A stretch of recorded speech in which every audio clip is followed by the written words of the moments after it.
But I think probably one of the first things I want to talk about is a really great insight, I think, on the DBS stuff. Now, for folks that weren't tuned in yesterday, not yesterday, last week. Holy cow. For folks that weren't tuned in last week, we talked about DBS Bank leaving or being ejected from, or however you want to view it, from the governing council. And I think that largely folks kind of see that as a positive, generally. I think that that's governance at work. I mean, DBS Bank hasn't really been attending meetings that much. They haven't really been utilizing the network. And that's not to say they're not participating in Web3 still, but I think Brady Gentle from Bonzo Finance had a really good take on this. And I love to see, by the way, kind of like the retail pays the bills. We got an Ask Grok option on X now. This is new. Okay, let's ask Grok about this. What does this mean? It does a little prompt. Okay, there we go. I mean, that pretty much sums it up. So shout out to Grok, I guess. So let's dive into this really quick, because I think this was a great take, a great conversation on this. So obviously last week we talked about DBS leaving the council, blah, blah, blah.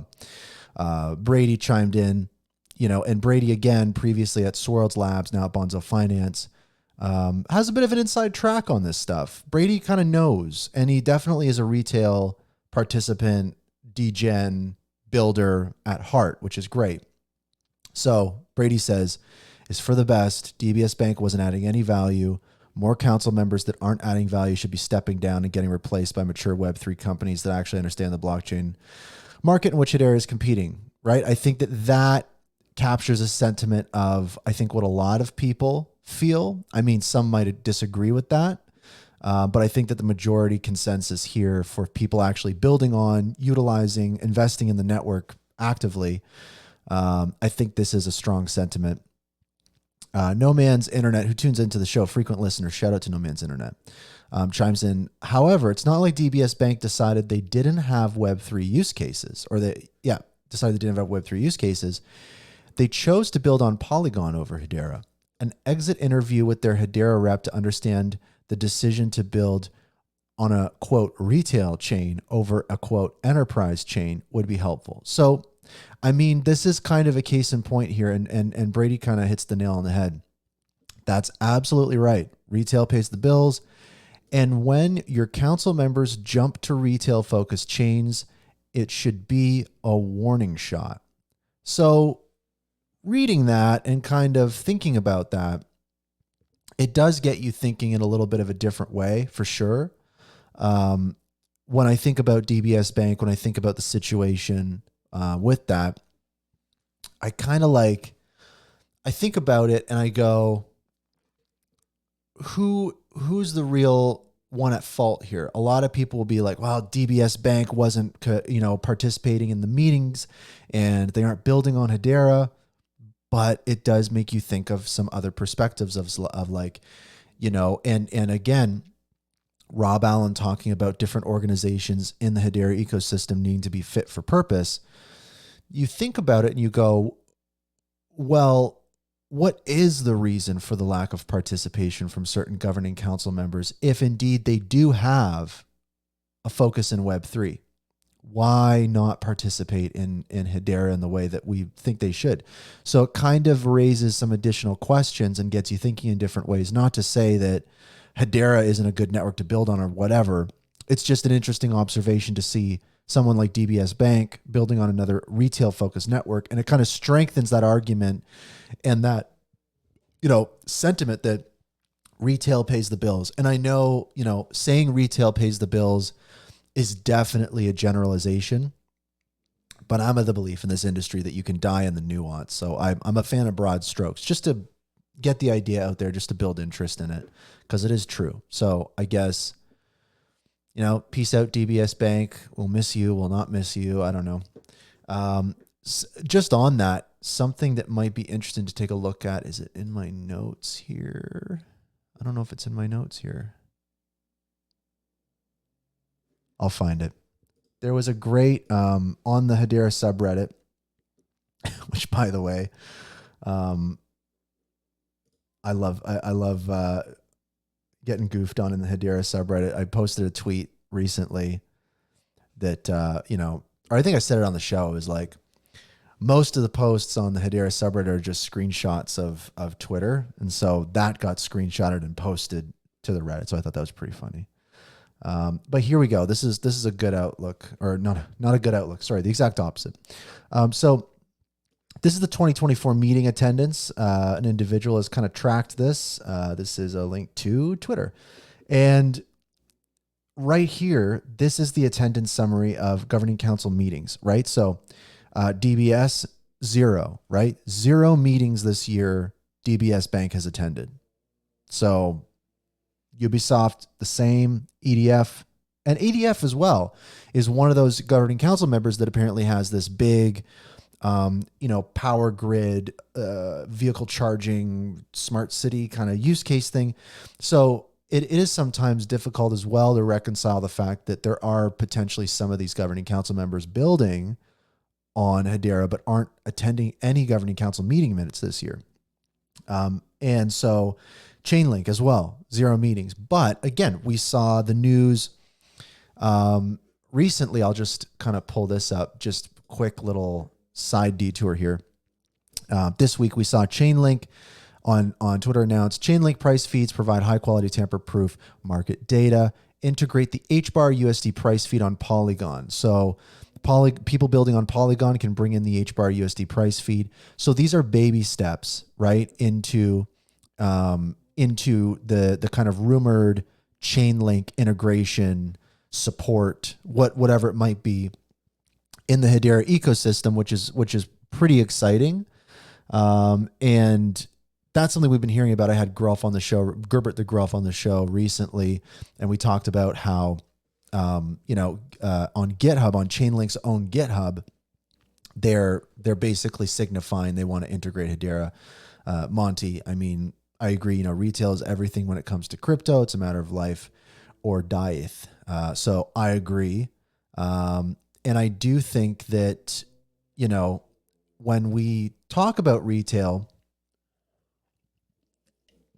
often it's framed as like this: we have to do enterprise or we have to do retail.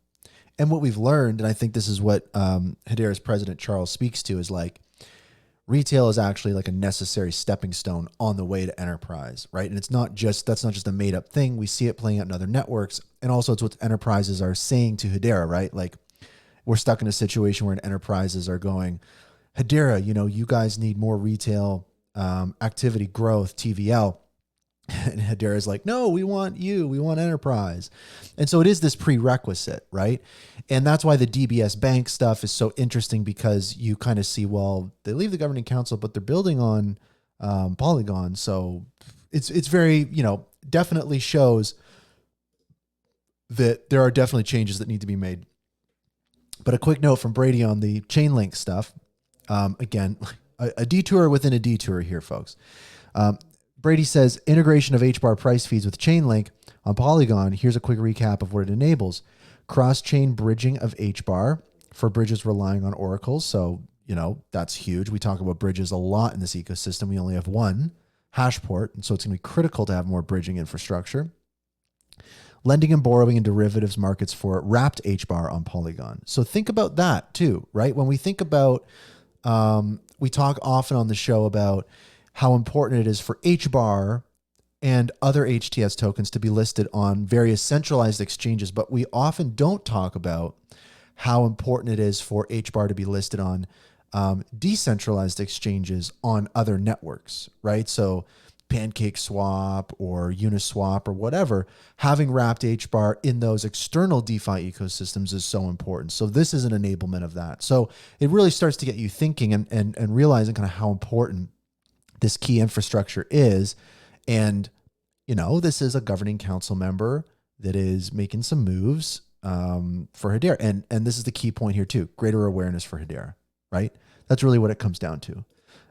So Chainlink 0.0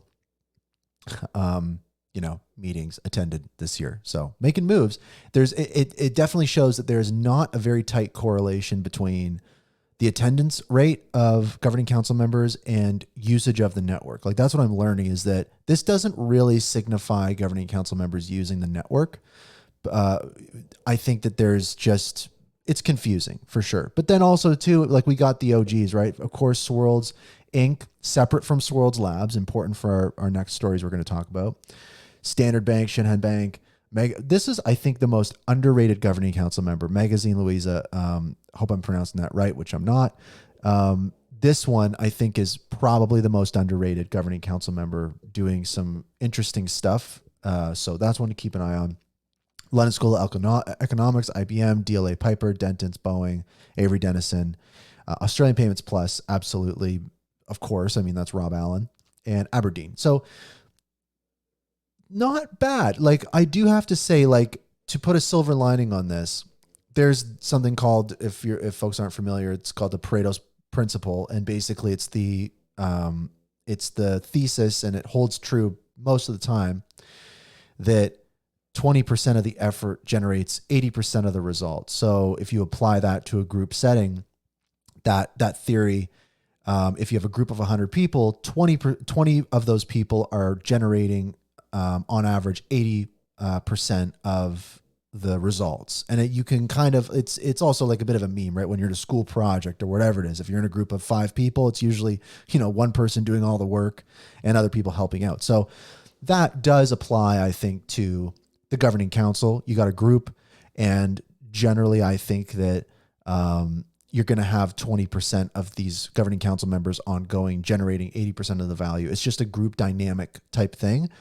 From a meeting attendance standpoint this year, I mean, overall, this doesn't look too shabby. I got to be honest. Like, this is decent. I would say that this is pretty decent. But again, some of these governing council members here, like especially Ubisoft, surprisingly EDF. I'm very surprised by EDF.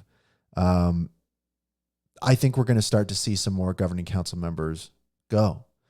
I think that, to be honest, depending on how fast things are going, I don't want to say anything too crazy, but I wouldn't be shocked if we saw another governing council member leave before one is added, to be honest, because I get the sense that because DBS exited before their term ended, they didn't even stay the rest of their term.